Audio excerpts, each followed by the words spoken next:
السلام علیکم دوستو، میں حاضر ہوا ایک نئی انفارمیشن کے ساتھ۔ قبر کی پہلی رات کا منظر کیسا ہوگا؟ یہ ایک ایسا سوال ہے جس کی تلاش میں ہر دوسرا شخص نظر آتا ہے۔ آج ہم اس سوال کا جواب آپ کے لیے اسلامی نقطہ نظر سے لے کر حاضر ہوئے ہیں۔ اس کے علاوہ آپ کو یہ بھی بتائیں گے کہ آخر قبر انسان کو کیسے پکارتی ہے؟ کیا یہ پکار انسان کو سنائی دیتی ہے؟ قبر کی پکار۔ حضرت ابو سعید خدری رضی اللہ تعالیٰ عنہ سے روایت ہے کہ سرور کائنات صلی اللہ علیہ وآلہ وسلم نے فرمایا، لوگوں، لذتوں کو ختم کرنے والی موت کو کثرت سے یاد کیا کرو۔ قبر ہر دن اپنے مردوں سے خطاب کرتے ہوئے اعلان کرتی ہے، میں غربت اور تنہائی کا گھر ہوں، مٹی اور کیڑوں کا گھر ہوں۔ جب مومن کو دفن کیا جاتا ہے تو قبر اسے مرحبا کہتے ہوئے خوشخبری سناتی ہے کہ میری پشت پر چلنے والوں، میں تو بڑا محبوب تھا، آج میں تیری ہو گئی اور تو میری طرف آ گیا، تو اب میرے احسان کو دیکھ لے گا۔ یہ کہہ کر قبر تا حد نگاہ کشیدہ ہو جاتی ہے اور جنت کا دروازہ اس کے لیے کھول دیا جاتا ہے، جہاں سے اس کو جنت کو تازہ ہوا آتی ہے۔ حضرت ابو رضی اللہ تعالیٰ عنہ کا بیان ہے کہ رسول صلی اللہ علیہ وسلم ایک جنازے میں شریک ہوئے، پھر فرمایا، میں بھی آپ صلی اللہ علیہ وسلم کے ہمراہ تھا۔ آپ صلی اللہ علیہ وسلم ایک قبر کے پاس بیٹھ گئے اور فرمایا، یہ قبر ہر دن بآواز بلند کہتی ہے، اے آدم کی اولاد، تو کیوں مجھے بھول گیا ہے؟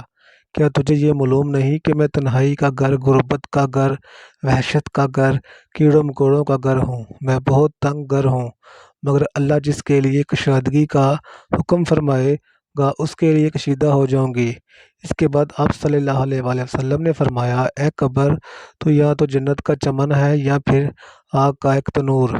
حضرت ابو حجاج رضی اللہ تعالیٰ عنہ سے روایت ہے کہ رحمت عالم صلی اللہ علیہ وسلم نے فرمایا، مردہ جب قبر میں رکھا جاتا ہے تو قبر اس کو کہتی ہے، اے بن آدم، تو ہلاک ہوا، تجھے کس چیز نے مجھ سے دھوکے میں رکھا؟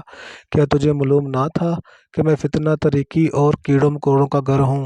تجھے کس چیز نے مجھ سے بے کر ڈر کر دیا؟ تو میری پشت پر خوب اکڑ کر چلتا تھا۔ اگر وہ مردہ نیک ہوتا ہے تو اس کی طرف سے قبر کو جواب دینے والی جواب دیتے ہیں، اے قبر، تو دیکھ تو صحیح اس کے مال کیسے ہیں، یہ اچھائی اختیار کرتا تھا اور برائی سے باز رہتا تھا۔ یہ سن کر قبر کہتی ہے، بے شک یہ نیک تھا، اب میں اس کے لیے سرسبز ہو جاتی ہوں۔ مردے کا جسم اس وقت منور ہو جاتا ہے اور اس کی روح اللہ تعالیٰ کی طرف بھیج دی جاتی ہے۔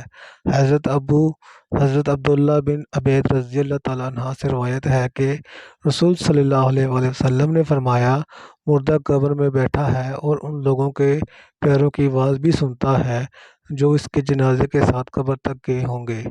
مردے سے اس کی قبر کہتی ہے، اے ابن آدم، تیری ہلاکت ہو، تو نے میری تنگی، بدبو اور کیڑے مکوڑوں کا خوف نہیں کیا، اس لیے تو نے ان چیزوں سے بچنے کے لیے تیاری نہ کی۔ بدعمال مردے سے قبر کہتی ہے، تجھے میری تنہائی، میری وحشت، میری تنہائی اور تنگی، میرا غم یاد نہیں رہا؟